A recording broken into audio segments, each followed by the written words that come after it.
Holding tax नहीं चुकाया तो होंगे खाते सील। नगर निगम ने रांची के इन 2 होटलों के खिलाफ की कार्रवाई।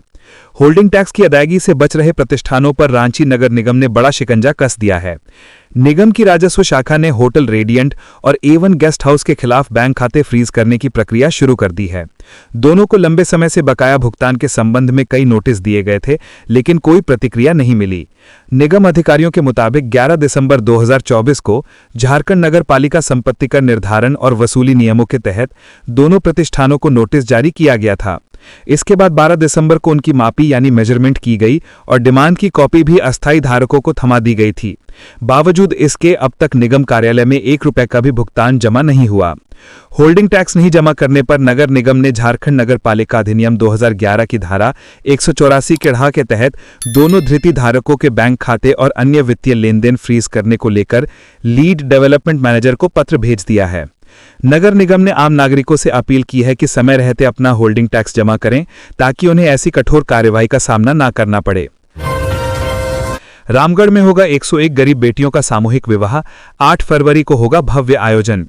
लोकसभा क्षेत्र में सेवा और सामाजिक सरोकार का एक और ऐतिहासिक अध्याय 8 फरवरी 2026 को लिखा जाएगा, जब रामगढ़ के सिद्धो कान्हू मैदान में बीजेपी सांसद मनीष जायसवाल की अनूठी पहल पर सांसद सामूहिक विवाह उत्सव भव्य रूप से आयोजित होगा। यह कार्यक्रम लगातार तीसरी बार आयोजित हो रहा है और इस बार भी 101 निर्धन बेटियों के सपनों को नई उड़ान मिलने जा रही है।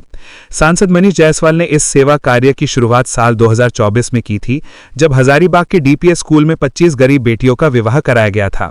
उसके बाद 2025 में कंचन ग्राउंड में 101 असहाय बेटियों का विवाह कराया गया था। अब 2026 का समारोह रामगढ़ की धरती पर होने जा रहा है। शहर में उत्साह और उमंग का वातावरण है। सिद्धो कान्हू मैदान को दुल्हन की तरह सजाने की तैयारी चल रही है। पूरा मैदान पारंपरिक थीम, रोशनी, रंगीन कलाकृतियों और आकर्षक पंडालों से सजकर एक भव्य विवाह स्थल में तब्दील किया जाएगा। दरअसल पिछले 2 सालों के कार्यक्रमों में कोलकाता के आचार्य राघव पंडित जी द्वारा म्यूजिकल फेरों के माध्यम से विवाह की रस्में संपन्न कराई गई थीं। उनकी अनूठी शैली और संगीत के साथ किए जाने वाले फेरों ने कार्यक्रम की गरिमा और भी बढ़ा दी थी। इस भव्य कार्यक्रम में रामगढ़ की धरती पर आचार्य राघव पंडित जी भी शामिल होंगे। रामगढ़ के फुटबॉल ग्राउंड से 101 लड़कों की बारात निकलेगी, जो गाजे बाजे और आतिशबाजी के साथ रामगढ़ के सिद्धो कान्हू मैदान पहुंचेगी, जहां पर 101 दूल्हे अपनी होने वाली अर्धांगिनी से मिलेंगे और शादी संपन्न कराई जाएगी। रजिस्ट्रेशन के लिए हजारीबाग सांसद कार्यालय और रामगढ़ में बनाए गए रजिस्ट्रेशन कार्यालय में संपर्क किया जा सकता है, जहां वैसे परिवार को तवज्जो दी जा रही है जो आर्थिक रूप से बहुत कमजोर है या दिव्यांग है या जिनके माता पिता नहीं हैं या लड़कियों में जिसके पिता नहीं हैं। चमरा लिंडा ने कहा, केंद्र से फिर राशि की मांग करें, छात्रों को ससमय छात्रवृत्ति उपलब्ध कराएं अधिकारी। अनुसूचित जनजाति, अनुसूचित जाति एवं पिछड़ा वर्ग कल्याण विभाग के मंत्री चमरा लिंडा की अध्यक्षता में आज कल्याण कॉम्प्लेक्स मोराहाबादी में विभागीय योजनाओं की समीक्षा बैठक आयोजित की गई। बैठक में सचिव अनुसूचित जनजाति, अनुसूचित जाति, अल्पसंख्यक एवं पिछड़ा वर्ग कल्याण विभाग, झारखंड आदिवासी कल्याण आयुक्त, झारखंड संयुक्त सचिव एवं उप निदेशक कल्याण सहित विभाग के अन्य पदाधिकारी उपस्थित थे। मंत्री द्वारा बजट 2025-26 की समीक्षा की गई। बजट में प्रावधानित विभागांतर्गत सभी योजनाओं यथा साइकिल वितरण योजना, आवासीय विद्यालयों का संचालन तथा संविधान के अनुच्छेद 275(1) योजना इत्यादि के वित्तीय एवं भौतिक प्रगति की समीक्षा की गई। साथ ही वित्तीय वर्ष 2026-27 के बजट की तैयारी पर भी चर्चा की गई। अनुसूचित जनजाति, अनुसूचित जाति एवं पिछड़ा वर्गों के छात्र छात्राओं के लिए विभाग अंतर्गत प्री मैट्रिक एवं पोस्ट मैट्रिक छात्रवृत्ति योजना की विस्तृत समीक्षा करते हुए उपस्थित पदाधिकारियों को योजना का सकुशल क्रियान्वयन करने एवं सभी पात्र विद्यार्थियों को अतिशीघ्र योजना का लाभ पहुंचाने का निर्देश दिया गया। मंत्री द्वारा छात्रवृत्ति योजना अंतर्गत केंद्रांश की राशि अप्राप्त होने के फलस्वरूप विद्यार्थियों को ससमय छात्रवृत्ति का लाभ न मिलने के संदर्भ में भारत सरकार को अवगत कराते हुए राशि की मांग करने के लिए पुनः स्मारित करने का निर्देश पदाधिकारियों को दिया गया। मंत्री द्वारा राज्य अंतर्गत एकलव्य मॉडल आवासीय विद्यालयों के संचालन एवं धरती आबा जनजातीय ग्राम उत्कर्ष अभियान से संबंधित कार्यों की भी समीक्षा की गई एवं सभी जन कल्याणकारी योजनाओं के ससमय निष्पादन का निर्देश दिया गया। झारखंड के 13 जिलों में 9 डिग्री सेल्सियस तक लुढ़केगा पारा। उत्तर पश्चिमी और मध्य झारखंड में सर्वाधिक असर, रांची में कोहरा और बादल का असर। झारखंड में कड़ाके की ठंड दस्तक देने वाली है। मौसम विभाग ने चेतावनी जारी करते हुए कहा है कि राज्य के कई हिस्सों में अगले 2 दिनों के दौरान न्यूनतम तापमान में 2 से 3 डिग्री सेल्सियस तक की गिरावट दर्ज की जा सकती है। रांची, बोकारो, गुमला, हजारीबाग, खूंटी, रामगढ़, लोहरदगा, कोडरमा, चतरा, धनबाद, पलामू, गढ़वा और लातेहार में इसका सबसे अधिक असर दिखेगा। 25 से 29 नवंबर के दौरान सुबह के समय कोहरा या धुंध छाई रह सकती है। राजधानी रांची और आसपास के क्षेत्रों में भी मौसम का मिजाज इसी तरह बना रहेगा।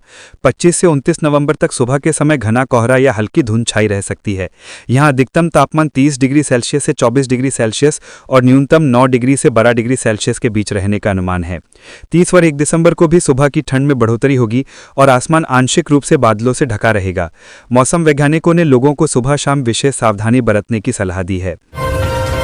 कैंपों में मैया की भीड़, जिनके पैसे आने बंद हुए वैसी महिलाएं होती रही परेशान। सरकार आपके द्वार सेवा सप्ताह के तहत मंगलवार को भी रांची नगर निगम एवं विभिन्न प्रखंडों के पंचायतों में कैंप आयोजित किए गए।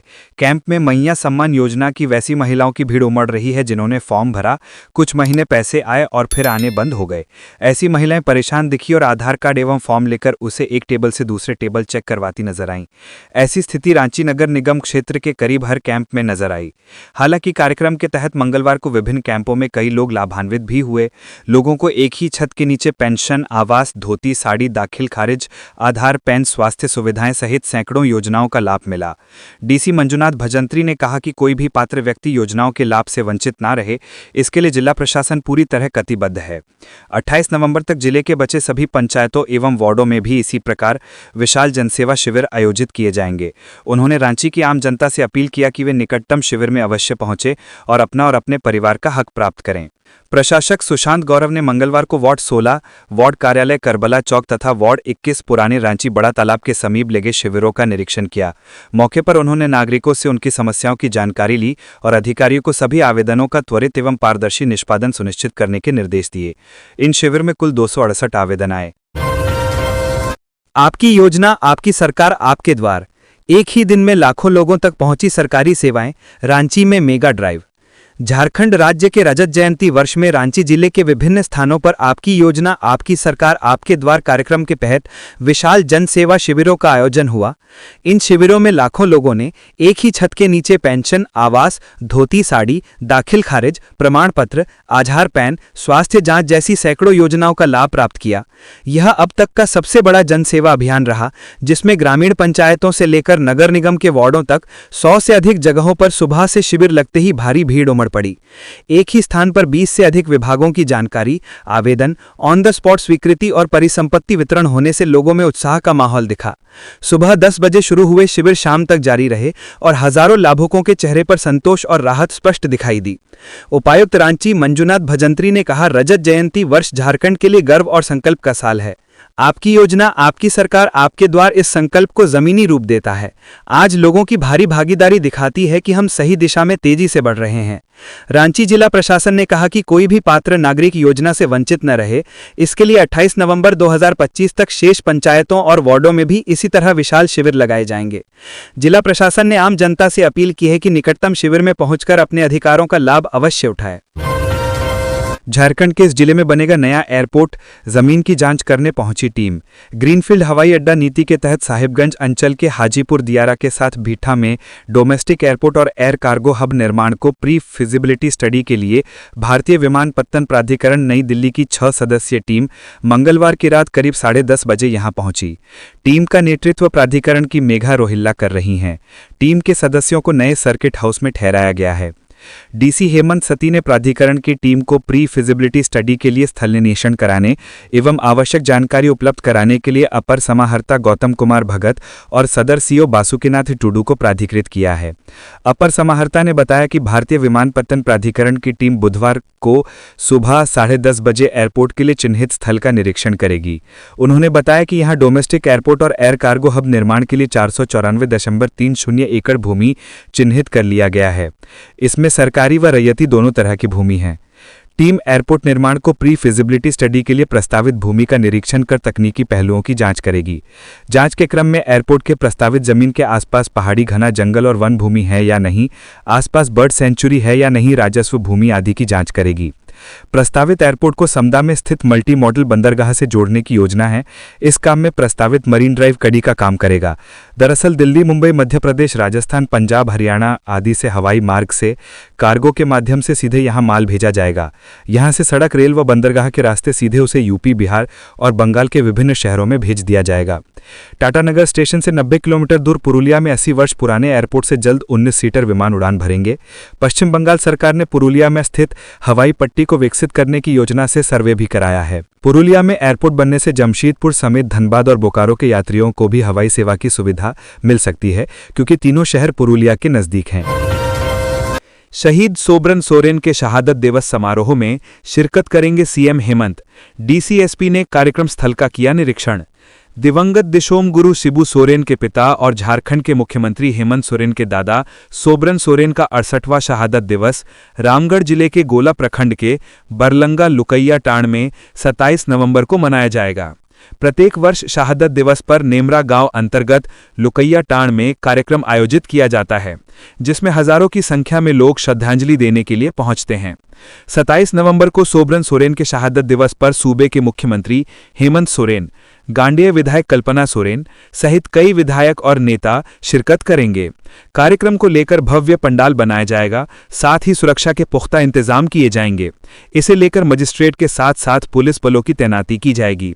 गोला प्रखंड के लुकैया टांड बरलंगा में प्रस्तावित कार्यक्रम को लेकर रामगढ़ डीसी फैज अकर अहमद मुमताज, एसपी अजय कुमार के साथ जिले के तमाम पदाधिकारी के साथ जेएमएम के जिला अध्यक्ष ने कार्यक्रम स्थल का निरीक्षण किया, जिसमें अतिथियों और आम लोगों के लिए बैठने की व्यवस्था, मंच, डी एरिया, हेलीपैड, पार्किंग व्यवस्था सहित कार्यक्रम के दौरान स्थल पर आवश्यक मूलभूत सुविधाएं सुनिश्चित करने सहित अन्य दिशा निर्देश दिए गए। साथ ही साथ एसपी अजय कुमार ने भी मुख्यमंत्री के आगमन को लेकर सुरक्षा के मद्देनजर शहीद स्थल, कार्यक्रम स्थल, हेलीपैड और अन्य महत्वपूर्ण स्थलों का निरीक्षण किया। इस दौरान उन्होंने सामान्य पार्किंग, वीआईपी पार्किंग, यातायात व्यवस्था, शहीद स्थल के समीप सुरक्षा, मंच और आसपास की सुरक्षा, डी एरिया, पब्लिक दीर्घा, प्रवेश और निकास द्वार, मुख्यमंत्री के नेमरा आवास का मुख्य द्वार और आसपास, हेलीपैड सुरक्षा आवास के पास स्थित पहाड़ों की श्रृंखला पर पर्याप्त सुरक्षा व्यवस्था के दिशा निर्देश दिए हैं। सोबरन सोरेन दिवंगत दिशोम गुरु शिबू सोरेन के पिता और झारखंड के मुख्यमंत्री हेमंत सोरेन के दादा थे। सोबरन सोरेन पेशे से शिक्षक थे और उस दौरान जमींदारी प्रथा का विरोध करते थे। उन्होंने महाजनी शोषण और गांव में शराबबंदी के खिलाफ आवाज उठाई थी। तब पूरे इलाके में महाजनों का ही राज था। जमींदारों ने उनकी हत्या 27 नवंबर 1957 को लुकैया टांड में कर दी थी। झारखंड आजीविका मिशन के कर्मचारियों का 5वां दिन अनिश्चितकालीन धरना, समान वेतन और सुविधाओं की मांग। झारखंड राज्य आजीविका कर्मचारी संघ के बैनर तले आजीविका मिशन के कर्मचारियों ने मंगलवार को समाहरणालय परिसर के सामने अपने अनिश्चितकालीन धरना प्रदर्शन का 5वां दिन लगातार जारी रखा। संघ के कार्यकारी जिलाध्यक्ष गणेश महतो की अध्यक्षता में आयोजित इस आंदोलन में बड़ी संख्या में कर्मचारी शामिल हुए। कर्मचारियों ने राज्य सरकार पर उपेक्षा का आरोप लगाते हुए कहा कि केंद्र सरकार के निर्देशों के बावजूद उन्हें अब तक बुनियादी सुविधाएं और समान वेतन नहीं मिला है। उन्होंने बताया कि राष्ट्रीय मिशन प्रबंधन इकाई एनएमएमयू के तहत आजीविका मिशन के कर्मचारियों को समान कार्य के बदले समान वेतन और सुविधाएं देने के निर्देश केंद्र सरकार द्वारा जारी किए गए हैं, लेकिन राज्य सरकार और प्रबंधन ने इसे लागू नहीं किया है। कर्मचारी हीरक दास ने कहा कि वे वर्षों से झारखंड राज्य आजीविका मिशन के तहत कार्यरत हैं, लेकिन राज्य प्रबंधन केंद्रीय की अनिवार्य सुविधाओं को लागू नहीं कर रहा है। उन्होंने बताया कि वेतन वृद्धि, प्रमोशन भत्ता और अन्य सुरक्षा न मिलने के कारण कर्मचारियों में निराशा बढ़ रही है। हीरक दास ने कहा कि हम वर्षों से सेवा दे रहे हैं, लेकिन वेतन वही है, न प्रमोशन, न भत्ता, न सुरक्षा। इसके बावजूद हम मनरेगा, पंचायत राज और स्वास्थ्य विभाग सहित सभी कार्यों में सहयोग करते आए हैं, लेकिन राज्यकर्मी का दर्जा नहीं मिला, इसलिए मजबूर होकर हड़ताल पर हैं।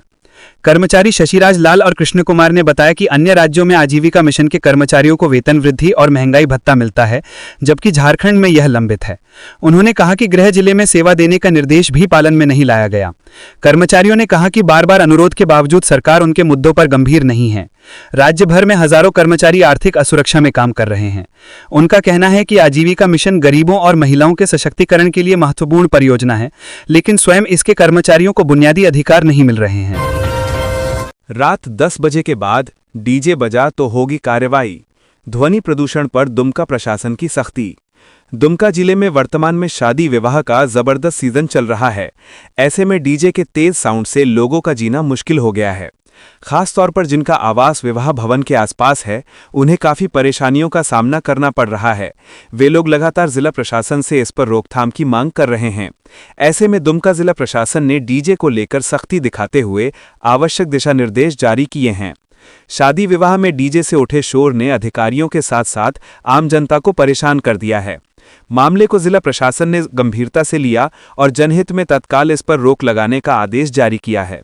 एसडीओ कौशल कुमार ने डीजे संचालकों और विवाह भवन के मालिकों के साथ एक बैठक की, जिसमें डीटीओ, सीओ और कई थानों की पुलिस ने भाग लिया। एसडीओ ने कहा कि अब किसी भी हाल में रात 10 बजे के बाद डीजे समेत किसी तरह का म्यूजिक सिस्टम का उपयोग नहीं होगा। विवाह भवन के अलावा कोई घर या किसी मैदान में भी समारोह करता है तो उसे भी इन नियमों का पालन करना होगा। एसडीओ ने कहा कि ऐसा नहीं करने पर डीजे के साथ साथ वाहनों को भी जब्त कर लिया जाएगा। इतना ही नहीं, प्रोग्राम आयोजनकर्ता, डीजे संचालक और वर वधू पक्ष पर भी प्राथमिकी दर्ज की जाएगी। एसडीओ ने कहा कि 10 बजे से पहले डीजे का उपयोग किया जा सकता है, लेकिन ध्वनि की मात्रा सीमित ही रहेगी ताकि किसी दूसरे को परेशानी नहीं हो। बैठक में जिला परिवहन पदाधिकारी मृत्युंजय कुमार, सीओ अमर कुमार, नगर थाना प्रभारी जगन्नाथ धान और मुफस्सिल थाना प्रभारी कुमार सत्यम मौजूद थे। एसडीओ ने बैठक में संचालकों से कहा कि अगर कोई डीजे की बुकिंग कराता है तो उसके सामने शर्त रखें कि रात 10 बजे के बाद डीजे नहीं चलेगा। एसडीओ ने कहा कि अगर कोई इस नियम को मानने से इनकार करे तो उसकी बुकिंग को स्वीकार नहीं करें। पाकुड़ में बाइक चोर गिरोह का भंडाफोड़, 12 मोटरसाइकिलों के साथ 3 गिरफ्तार। पाकुड़ में लगातार बढ़ रही बाइक चोरी की घटनाओं पर पुलिस को बड़ी सफलता मिली है। जिले में हो रही चोरी की श्रृंखला को तोड़ने के लिए पुलिस कई दिनों से सुराग खोज रही थी। तकनीकी साक्ष्यों और गुप्त सूचना के आधार पर बनाई गई विशेष अनुसंधान दल ने छापेमारी कर 12 चोरी की मोटरसाइकिलों के साथ 3 आरोपियों को गिरफ्तार कर लिया। गौरतलब है कि 7 नवंबर को नगर थाना क्षेत्र में बाइक चोरी की एक घटना दर्ज की गई थी, जिसके आधार पर नगर थाना कांड संख्या 281/2025 के तहत जांच चल रही थी। बढ़ते मामलों को देखते हुए पुलिस ने एसआईटी का गठन किया था। एसआईटी ने तकनीकी इनपुट और गुप्त सूचना की मदद से तीनों आरोपियों को पकड़ा। उनकी निशानदेही पर चोरी हुई बाइक के अलावा अन्य 11 मोटरसाइकिलें भी बरामद की गईं। कुल 12 बाइक की बरामदगी पुलिस के लिए बड़ी उपलब्धि मानी जा रही है। बरामद अन्य मोटरसाइकिलों का सत्यापन अभी चल रहा है। गिरफ्तार आरोपियों को न्यायिक अभिरक्षा में भेज दिया गया। एसपी पाकुड़ निधि द्विवेदी ने अपने कार्यालय में प्रेस वार्ता कर पूरी कार्यवाही की जानकारी दी। उन्होंने कहा कि मोटरसाइकिल चोरी की घटनाओं पर रोक लगाना पुलिस की प्राथमिकता है और इसके लिए विशेष अभियान चलाया जा रहा है। उन्होंने साफ किया कि चोरी और अन्य आपराधिक गतिविधियों में शामिल लोगों के खिलाफ सख्त कार्यवाही जारी रहेगी। सड़क दुर्घटना में मृत युवकों के घर पहुंचे पूर्व मंत्री मिथिलेश, दिलाई 5 लाख की सहयोग राशि। झारखंड सरकार के पूर्व मंत्री मिथिलेश कुमार ठाकुर मंगलवार को रंका प्रखंड के मानपुर गांव पहुंचे। हाल ही में रंका रंकांडा रोड पर हुई सड़क दुर्घटना हाईवा ट्रक की चपेट में आने में मानपुर निवासी 2 युवक 20 वर्षीय अनिल राम और 22 वर्षीय राजू राम की मौत हो गई थी। ठाकुर ने दोनों परिवारों से मिलकर हालचाल जाना, उन्हें सांत्वना दी और सहयोग का आश्वासन दिया। पूर्व मंत्री ने पहल कर क्रशर मालिक और वाहन मालिक से बात की, जिसके बाद मृतकों के परिजनों को 2.5 लाख रुपए की सहयोग राशि दिलाई गई। उन्होंने कहा कि झारखंड मुक्ति मोर्चा इस दुख की घड़ी में पीड़ित परिवारों के साथ है और हर संभव मदद करेगा। खबर मिलते ही पूर्व मंत्री के साथ एएसपी राहुल देव, डीटीओ धीरज कुमार, रंका अनुमंडल पदाधिकारी रुद्र प्रताप सिंह, अनुमंडल पुलिस पदाधिकारी रोहित रंजन और थाना प्रभारी रवि केशरी दल बल के साथ मानपुर पहुंचे। ठाकुर ने दोनों परिवारों को तत्काल 2.5 लाख रुपए उपलब्ध कराने की बात कही। साथ ही उन्होंने सरकारी प्रावधानों के तहत सभी लाभ जल्द दिलाने के निर्देश अनुमंडल पदाधिकारी और पुलिस पदाधिकारियों को दिए। उन्होंने कहा कि पुलिस प्रशासन और परिवहन विभाग को सड़क सुरक्षा, यातायात संचालन और दुर्घटना नियंत्रण को लेकर अपनी जिम्मेदारियों का सही ढंग से निर्वहन करना चाहिए ताकि भविष्य में ऐसी घटनाएं ना हों। गांव के गण्यमान्य लोगों और परिजनों ने पूर्व मंत्री एवं प्रशासनिक अधिकारियों का आभार व्यक्त किया। ग्राम प्रधान हासिम अंसारी ने कहा कि मिथिलेश ठाकुर एक जीवंत और नेकदिल जनप्रतिनिधि हैं, जिनकी वजह से आज भी इंसानियत जिंदा है। रांची एएसपी के आवास से 2 मोबाइल सेट चोरी, जांच में जुटी पुलिस। डोरांडा थाना क्षेत्र के भगत कोर्चा स्थित रोड नंबर 2 में रहने वाले एएसपी दीपक कुमार के सरकारी आवास से 2 मोबाइल सेट की चोरी होने का मामला सामने आया है। चोरी की यह वारदात 19 नवंबर की अहले सुबह लगभग 4:20 में हुई। घटना के समय एएसपी दीपक कुमार के आवास पर मौजूद सोमा उरांव ने इस पूरी घटना की जानकारी डोरंडा थाने को दी। उन्होंने अज्ञात चोरों के खिलाफ डोरंडा थाने में प्राथमिकी दर्ज कराई है। प्राथमिकी के अनुसार चोरों ने सुबह के समय में घर में घुसकर समादेष्टा दीपक कुमार के 2 मोबाइल सेट पर हाथ साफ कर दिया और मौके से फरार हो गए। पुलिस ने सोमा उरांव के बयान और शिकायत के आधार पर तुरंत अज्ञात अपराधियों के खिलाफ मामला दर्ज कर लिया है। झारखंड शराब घोटाले में जमशेदपुर डीसी कर्ण सत्यार्थी से एसीबी की दूसरे दिन भी पूछताछ। शराब घोटाला मामले में भ्रष्टाचार निरोधक ब्यूरो एसीबी की जांच जारी है। मंगलवार को एसीबी ने जमशेदपुर के डीसी कर्ण सत्यार्थी से लगातार दूसरे दिन भी पूछताछ की। आईएएस अधिकारी कर्ण सत्यार्थी इससे पहले उत्पाद एवं मद्य निषेध विभाग के पूर्व आयुक्त, उत्पाद सह झारखंड राज्य बेवरेजेस कॉरपोरेशन लिमिटेड के पूर्व प्रबंध निदेशक थे। एसीबी ने विस्तृत जानकारी लेते हुए अधिकारी से कई गंभीर सवाल पूछे, जिनमें एसीबी ने ये जानने की कोशिश की कि फर्जी बैंक गारंटी देने वाली प्लेसमेंट एजेंसी को मैन पावर आपूर्ति का ठेका किसके सहयोग से मिला और इसमें कौन कौन लोग शामिल थे। मामला उजागर होने के बाद भी फर्जी बैंक गारंटी देने वाली प्लेसमेंट एजेंसी के विरुद्ध कार्रवाई क्यों नहीं की गई और उनके पीछे किसका हाथ था। राज्य में एमआरपी से अधिक मूल्य पर शराब की बिक्री लगातार होती रही, जिस पर रोक क्यों नहीं लगाई जा सकी। अधिक मूल्य पर शराब की बिक्री से आने वाले कमीशन की राशि कहां-कहां बांटी जाती थी। इन सभी बिंदुओं पर एसीबी ने आईएएस अधिकारी कर्ण सत्यार्थी का विस्तृत बयान दर्ज किया है। सूत्रों के अनुसार ये बताया जा रहा है कि पूर्व के 2 आयुक्त उत्पाद फैज अहमद मुमताज और कर्ण सत्यार्थी की पहल और बदौलत ही शराब घोटाले का ये मामला उजागर हुआ है। इन दोनों अधिकारियों को एसीबी का अहम गवाह बनाए जाने की संभावना है। एसीबी को इनसे पूछताछ में कई महत्वपूर्ण जानकारियां मिली हैं, जिनके आधार पर आगे की छानबीन और दोषियों पर कार्रवाई की प्रक्रिया जारी है। रांची नगर निगम का ऑपरेशन क्लीन शुरू, अवैध होर्डिंग्स पर कार्रवाई। रांची शहर को अवैध होर्डिंग से मुक्त कराने के लिए नगर निगम ने ताबड़तोड़ अभियान शुरू कर दिया है। प्रशासक के निर्देश पर निगम की बाजार शाखा टीम लगातार शहर भर में अवैध विज्ञापन पट और होर्डिंग्स हटाने में जुट गई है। निगम ने साफ कहा है कि ये सिर्फ एक दिन की कार्रवाई नहीं है, अब हर दिन अभियान चलेगा और शहर में लगे हर अवैध होर्डिंग को तुरंत हटाया जाएगा। निगम ने चेतावनी दी है कि बिना अनुमति विज्ञापन लगाने वालों पर नियमों के तहत सख्त कानूनी कार्रवाई भी की जाएगी। किन्नर के साथ मारपीट मामला, बार संचालक ने दी सफाई, कहा विवाद में नहीं थी भूमिका, हो रहा लाखों का नुकसान। अरगोड़ा चौक स्थित एक लिकर बार में किन्नर के साथ हुई मारपीट का मामला अब तूल पकड़ने लगा है। बीते दिन बार में पहुंचे एक ग्राहक द्वारा किन्नर के साथ बदसलूकी और मारपीट की घटना सामने आई थी। इस घटना ने न सिर्फ स्थानीय क्षेत्र में तनाव बढ़ाया, बल्कि किन्नर समुदाय ने इसका विरोध करते हुए अरगोड़ा चौक में कैंडल मार्च निकालकर न्याय की मांग की। मामले की तूल पकड़ने के बाद उत्पाद विभाग और पुलिस ने संयुक्त रूप से बार परिसर का निरीक्षण किया। निरीक्षण के दौरान बार की लाइसेंसिंग, माइक्रो ब्रियोरी अनुमति, बिक्री पंजी, सीसीटीवी फुटेज और सुरक्षा व्यवस्था की जांच की गई।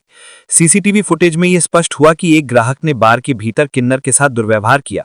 जब किन्नर ने विरोध किया तो स्थिति हाथापाई में बदल गई। इसके बाद अन्य ग्राहक भी विवाद में शामिल हो गए और माहौल बिगड़ गया। हंगामा बढ़ने पर पुलिस पहुंची और स्थिति को शांत किया। बार मालिक ने बताया कि घटना पूरी तरह ग्राहकों के बीच हुई थी और स्टाफ ने माहौल शांत कराने की कोशिश की थी। उनका कहना है कि ना तो किसी कर्मचारी ने किन्नर के साथ कोई बदसलूकी की और न ही विवाद में उनकी कोई भूमिका थी। बार मालिक ने यह भी कहा कि घटना के बाद प्रशासन ने एहतियातन बार को बंद करा दिया है, जिसके कारण रोजाना लाखों का नुकसान हो रहा है। उन्होंने कहा कि वे सभी नियमों का पालन कर रहे थे। लाइसेंस, माइक्रो ब्रियोरी की अनुमति, माप तौल का सत्यापन और सभी दस्तावेज वैध हैं। बार संचालक ने कहा कि घटना ग्राहकों के बीच हुई और उसका खामियाजा हमें भुगतना पड़ रहा है। दूसरी ओर किन्नर समुदाय ने घटना को गंभीर बताते हुए कहा कि शहर में अब भी उनके प्रति असम्मान और हिंसा की मानसिकता मौजूद है। कैंडल मार्च के दौरान किन्नर समुदाय के सदस्यों ने कहा कि दोषियों पर कड़ी कार्रवाई हो और आगे ऐसी घटनाएं ना हो, इसका इंतजाम प्रशासन सुनिश्चित करे।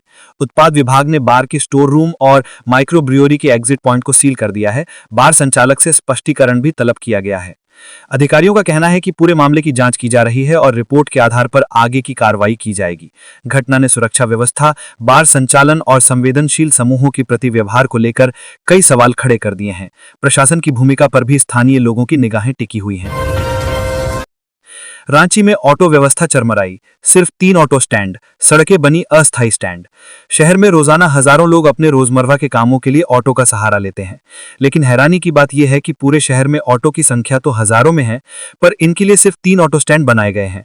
नतीजा यह है कि ज्यादातर ऑटो सड़क के किनारे ही खड़े मिलते हैं और यही वजह शहर में रोज जाम का कारण बन रही है। जिन रूटों पर हजारों ऑटो चलते हैं उन स्टैंडों में मुश्किल से 100 ऑटो भी खड़े नहीं हो सकते। ऐसे में बाकी ड्राइवरों के पास सड़क पर रुकने के अलावा कोई विकल्प नहीं बचता, सड़क पर ही सवारियां उठाना। जाम की सबसे बड़ी वजह, चाहे ऑटो परमिट वाला हो या बिना परमिट वाला, लगभग सभी ड्राइवर सड़क पर ही सवारी उठाते हैं।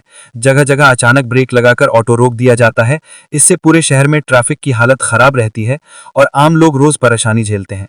सबसे गंभीर बात यह है कि शहर में आधे से ज्यादा ऑटो बिना परमिट के चल रहे हैं।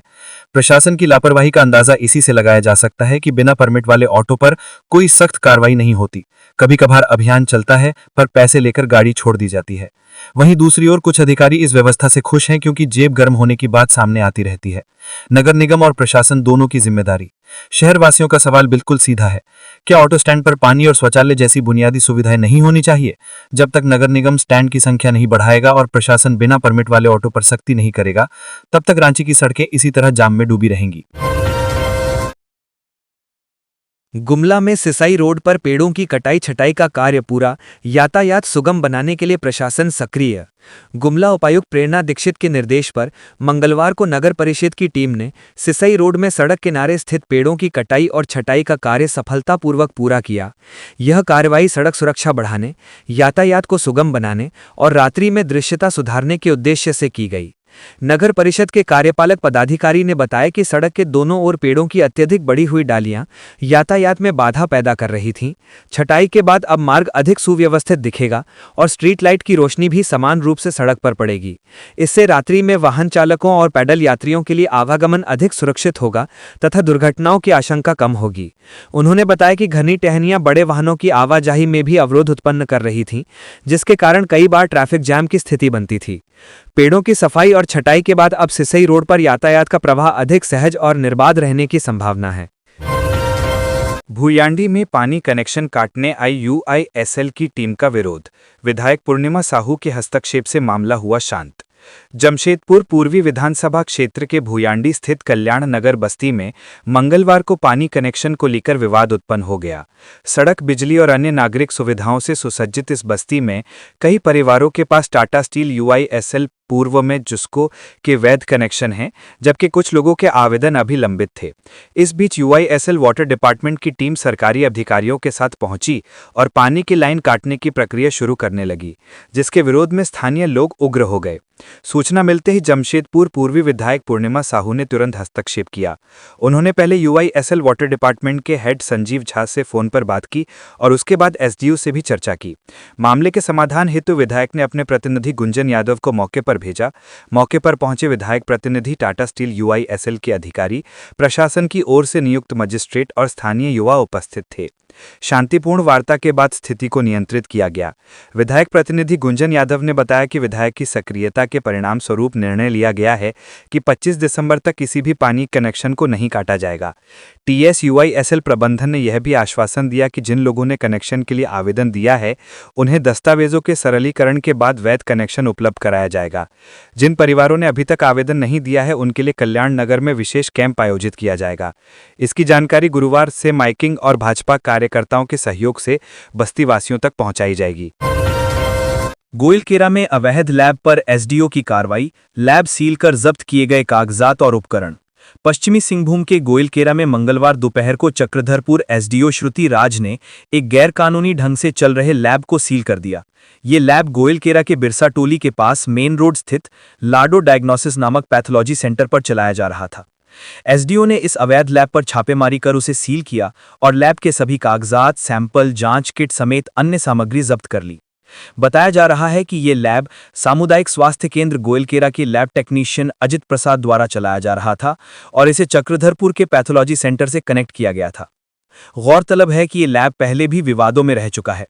2 महीने पहले भी अजित प्रसाद पर आरोप लगे थे कि वो ग्रामीणों से अवैध रूप से वसूली कर रहा था और बिना मान्यता के दवाइयां भी दे रहा था।